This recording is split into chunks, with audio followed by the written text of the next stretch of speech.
প্রতিটা মেয়েই চায় নিজের পায়ে দাঁড়াতে, নিজে কিছু করতে। আর আমরা এই মেয়েরা একে অন্যের পাশে দাঁড়ালে অবশ্যই আমরা একদিন কিছু করতে পারবো। হ্যালো এভরিওয়ান, আসসালামু আলাইকুম। This is Saima from Saima Sultana page. কেমন আছেন সবাই? শুক্রবার মানেই তো একটু ভালো মন্দ খাবার খাওয়া, নাস্তা করা, মানে ফ্যামিলির সাথে একটু টাইম পাস করা, সবাই মিলে একই সাথে বসে ডাইনিংয়ে খাবার খাওয়ার মজাই আলাদা। কি বলেন সবাই? এই তো আজকে বাইরে থেকে সাবার বাবা নাস্তা কিনে আনছিল। আমি একটু ডিমটা ফ্রাই করে দুধটাও একটু জালে বসিয়ে দিয়েছিলাম, কারণ খাবারের শেষে একটু কফি খাবো আমরা। তো এরপর আমি সুন্দর করে সার্ভ করে নিলাম, মানে তেল ছাড়া পরোটাটা নিয়ে আসছে, যেটা আমার অনেক পছন্দের। তো মাঝে মাঝে সাবার বাবা আমাকে একটু কাজ থেকে ছুটি দেয়, এর জন্য তাকে অনেক ধন্যবাদ।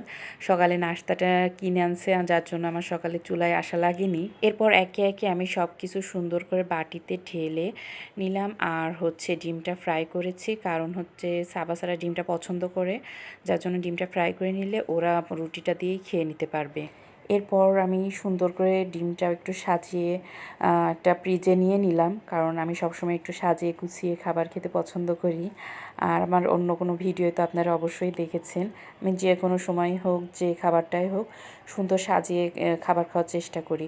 আর এদিকে সাবার বাবা সাবাসারাকে ডাইনিংয়েই পড়াতে বসাইছে, কারণ দুইজনকে এক জায়গায় নিয়ে বসলে ওরা অনেক দুইজনের সাথে তো একটু লেগেই থাকে, আবার একজন একজনের ছাড়া চলতেই পারে না, এমন একটা অবস্থা, যার জন্য মাঝখানে সে থাকে আর দুই পাশে দুইজনকে নিয়ে পড়তে বসে।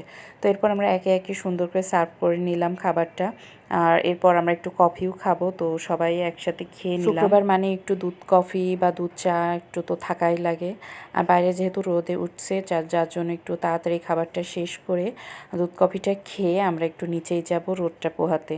তো এই তো সবার আলহামদুলিল্লাহ খাবারটা শেষ। এবার এই তো আমি কফিটা রেডি করব। কফিটা রেডি করার জন্য আমি ছোটো এই কফির জারটা রেখেই দিই।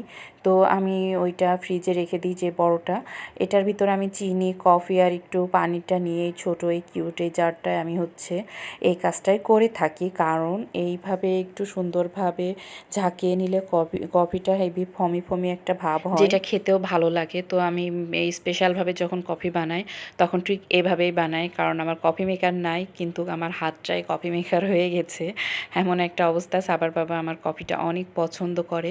তো এরপর সুন্দর করে আমি গ্লাসগুলো নিয়ে নিলাম, মানে আমরা চারজন, চারটা গ্লাসটা নিয়ে এরপর আমি সুন্দর করে দুধটাও জালে বসিয়ে দিয়েছিলাম, তখন থেকে ছোট্ট জালটা দিয়ে রেখেছিলাম।